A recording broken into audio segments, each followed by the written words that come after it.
Hello and welcome to a special episode of God 101. It is special. I'm your host, Julie Chen Moonves, and my co-host for the day is Carson Chen Moonves. That's me. Yeah, I thought, it just has a nice ring to it. And if you need someone around the house who can like zhuzh things up, I'm available.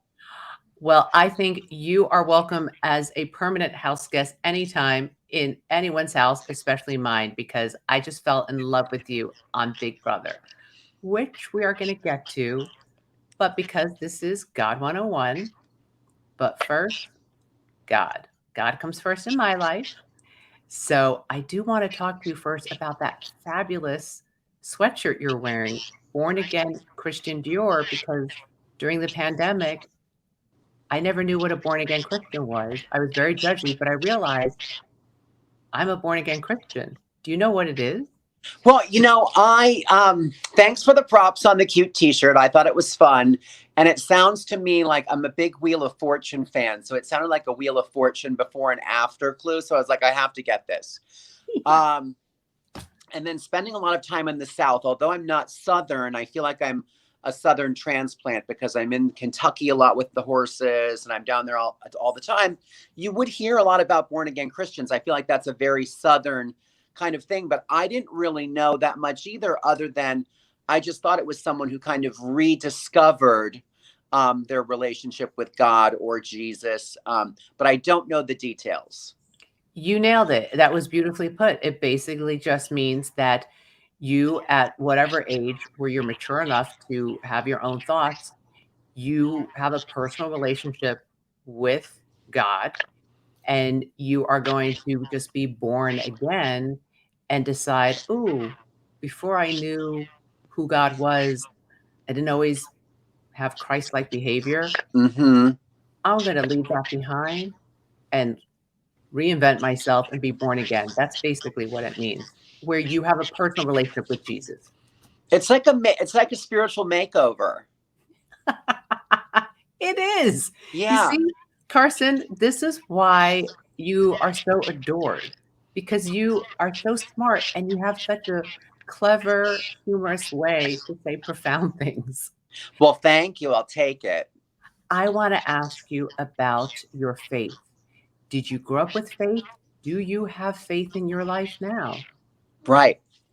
Yeah, let me tell you. So I grew up, I always joke, and I may have even said it on Big Brother, that I'm Amish adjacent.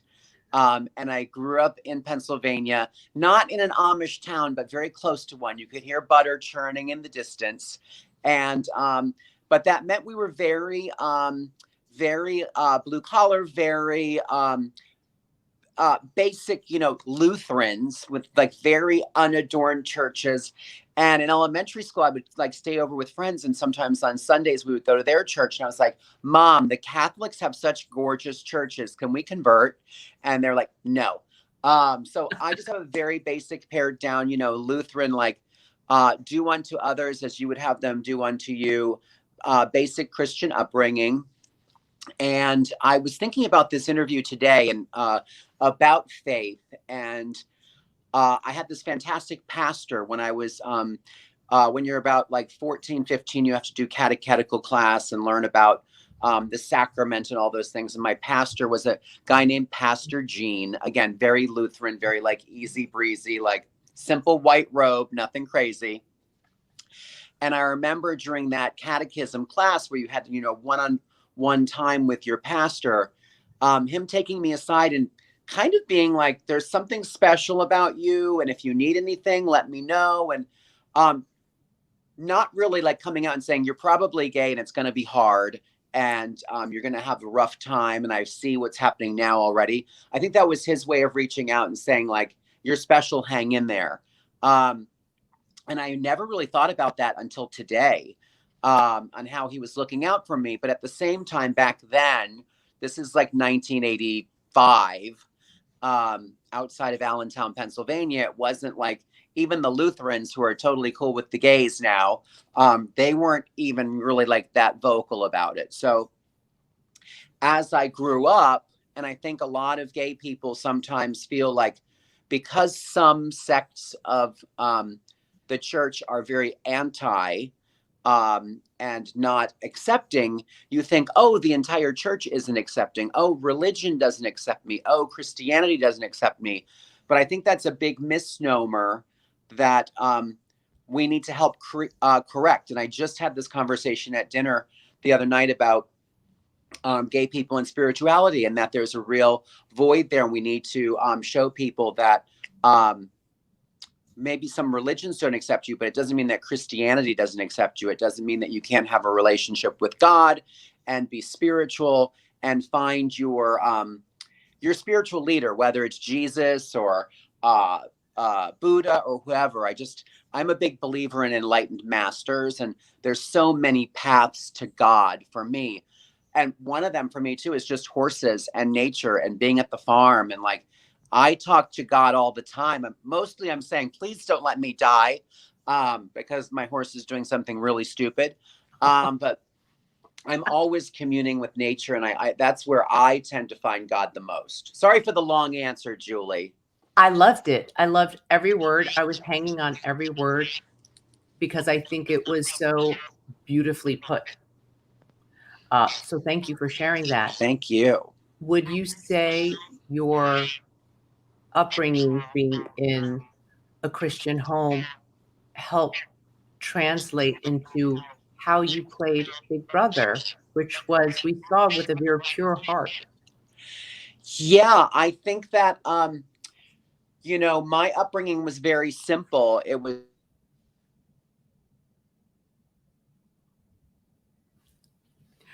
You're muted now. can you believe it? Oh, because someone was calling you, right? Oh, that was Chris Kattan of all people. Let me re-answer your question. So, growing up in a very conservative, very simple Christian household, it wasn't that complicated. It was do unto others as you would have them do unto you, and also be grateful. I think those two tenets have served me really well. And in the Big Brother house, um, I realize it's a game and it can be kind of like sinister and diabolical, and people are, lying and backstabbing. But I was just like, you know what? I'm just going to play this like I live my life and just keep it authentic to me. And I always tried to make people feel good in the house. I love taking care of people, entertaining them. And I just tried to play the game with a little bit of grace. And that's the word that I kept, keeping like, in the front of my mind, like just be graceful about it. And there were even times when people who I knew were good people were kind of like getting a little dodgy. And I'd be like, listen, just play with grace and integrity, because $250,000 is a lot of money, but your reputation costs more to, fix or maintain than just that. So think about your long game and your career and your brand and your fans, and try to operate with as much grace as you can. And of course, play a fierce game. Um, Who are you if speaking of right now? if you can. Well, I had that conversation with two people actually in the house, and I don't know if it made it onto the live feeds. I had that with Mariah in the beginning because she was having a really hard time um, with the show, and I think she's younger, and she oftentimes felt that there were disrespectful environments in the house of some of the language or conversations, and was having a real challenge with it. And I said, listen, just try to move through this house with integrity and grace, and you'll be just fine. Because that's what you do. Like, as a professional, like figure skater, like your life is all about grace. Like, just figure it out. And the other one was Todrick, who I have worked with in the past and have known for probably like 4 or 5 years, just, professionally. And again, like when I was sensing that he was kind of running roughshod over people, I just wanted to, like, as a big brother, say like, oh, just be careful. I know you want to win, and that's wonderful, but remember um, that life goes on after this game, and don't endanger your brand just to win some money. How did he take it? I don't know. It doesn't seem like he listened to it. Um, but I also understand now being out of the house for a couple of days. Um, when you're in there, the house is your whole world. Like you have no contact to the outside world. So there's no sounding board. Like there's no echo in that house. Like it just, you're living it and that's all there is. There's no feedback. So you have no idea what your behavior looks like or if it's appropriate, how it's affecting people because you don't have any peripheral vision, I guess, or any reference. Um, so I hope that he will see things when he comes out and says, "Oh my gosh, I didn't mean to be that, do that, say that," because I know he's um, a better person than that. I love the grace you're speaking with. And I pray that people listening right now exercise it in their own life because I sadly feel sometimes we don't see enough grace and forgiveness um, out there. Right. True, true. I saw on your social that you, of course, I love that you referred to Cynthia as your woman. Yes. You said, he messed with my woman. I also saw that you said you're, of course, rooting for her. And you said, let's pray for her. Mm-hmm. What are you praying for Cynthia as she finds herself in the house right now as we are doing this interview with Todrick and Misha? Stiff competition. Yeah, well, I'm praying that they have like, a category that she's good at, like a competition that like she can slay. But I think in broader terms, the thing I love so much about Cynthia and we prayed a couple times in the house, like literally like clasped hands and like we need more help than we have within. So let's call the big guy upstairs. And so overall, what I'm praying for her is just to continue that grace and clarity. She would go to sleep at night. I'm so ADD. Like right now, I'm just like, oh, there's a shoe sale at Bergdorf's. Oh, there's a bird out my window. She would go to bed at night and like wake up in the morning. She's like, I was praying on this. I have clarity. This is what we need to do. Didn't always work. But most of the time it did. And I just appreciate that relationship she has with God. And I thought, if I can pray that she has clarity and wisdom and grace, then she's going to be fine.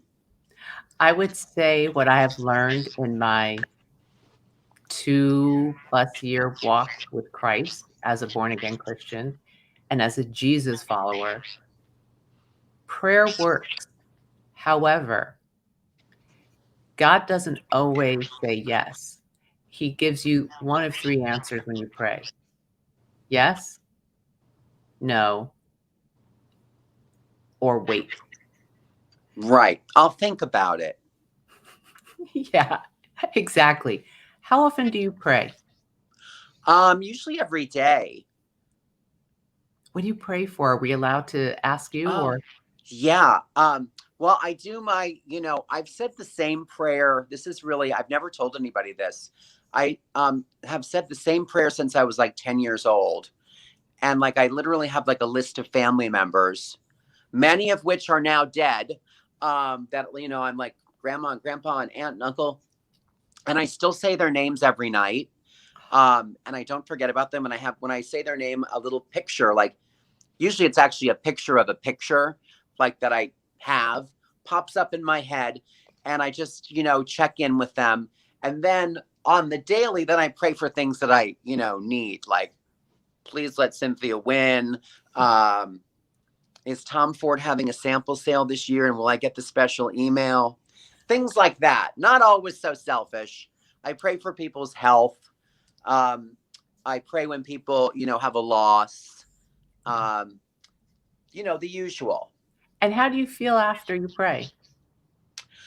I I I usually feel better. I don't usually feel a profound thing because I do it all the time and I've been doing it every day for my entire life. So it's just I have a conversation with God in my head, whoever he is.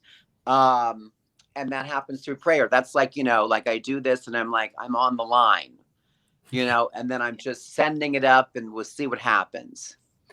Well, I can tell you in my, early walk, I feel like every day I get to know who God is more. And one thing I know for sure is Jesus is God. And when he did walk this earth, he really showed us what perfection was. Mm-hmm. None of us could ever be perfect, but we're supposed to try. Exactly. I know that you and Shayna Mokler have cleared up some, I don't even know what word I want to use for it, misunderstanding. Right. How did that go? Tell me, after you got evicted, what did you watch and what did you see and what did you think? Well, the moment that you interviewed me and said, did I get Big Brothered? I was like processing. And like, even my mom is like, I could see you figuring it out on TV, like as Julie was talking to you, because like the blood was draining out of my face at the moment. And thank you for being so gentle with the tough questions.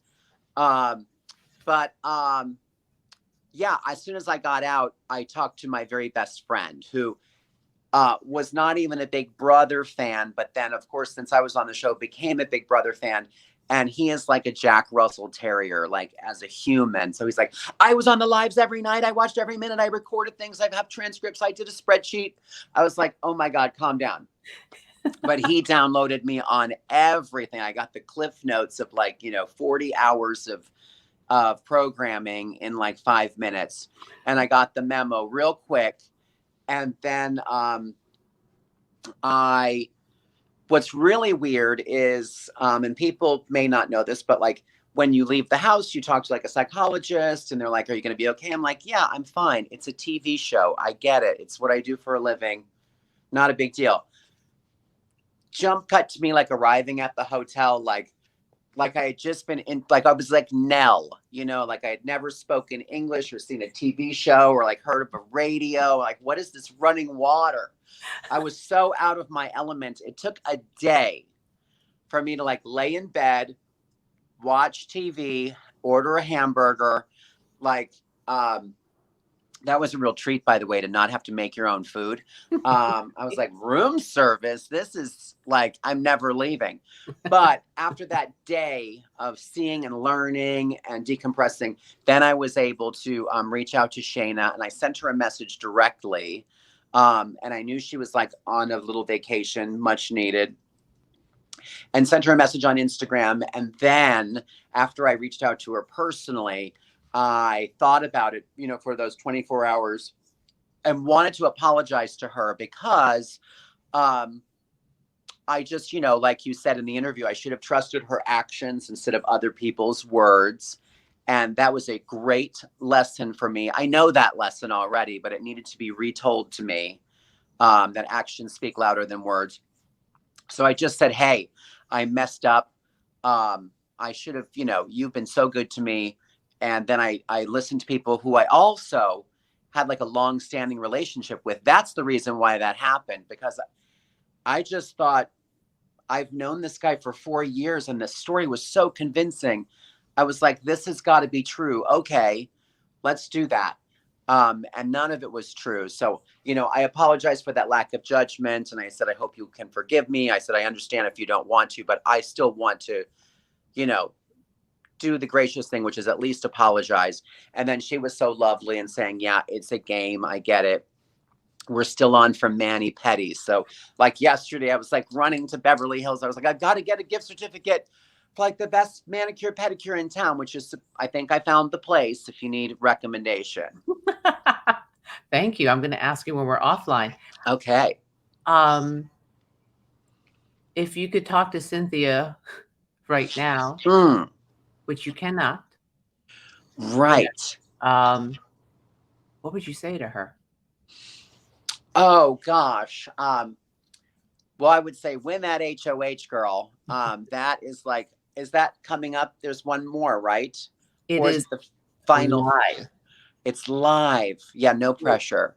No pressure. It's, tomorrow night We are 1 hour live. You and all the jurors will be on stage with me.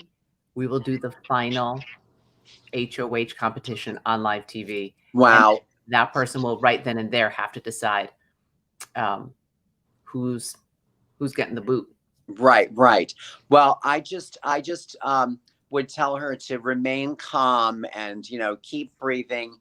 And I think that the number one thing I would say is everybody that's in the final three has the ability to win this thing, including Cynthia. And I think sometimes when people, Todrick and Misha have been very, very good at the game and have had such momentum and inertia. Sometimes you think, well, I can't win this. But I would tell her that absolutely, of course you can. Now you have to save it for when you vote tomorrow night, so we can't discuss how you're feeling right now, and Mm-hmm. you still have a lot of time to process and watch whatever you want to watch, and the live feeds. Who knows what's happening there right now? Right. And so we'll see. We'll save that for the live show. Uh, I heard Lamar Odom tell me, and Todd Bridges saying going in the Big Brother house was so much more than they expected, and they have changed as a result. You seem very grounded in who you are. Um, did it surprise you or change you, the experience? It's definitely a profound experience and something that you'll never forget. And I don't know that it changed me. I think it just reminded me of things that you can do more than you think. Um, you're scrappy, like, when you never get picked for any like teams in like, middle school, and they're like, oh, we'll take the girl in the iron lung. You guys take Carson. Like, you think that like you're not good at like, team things. And I've learned to unlearn that. And this reminded me of that I can be pretty fierce when I need to be. You were outstanding.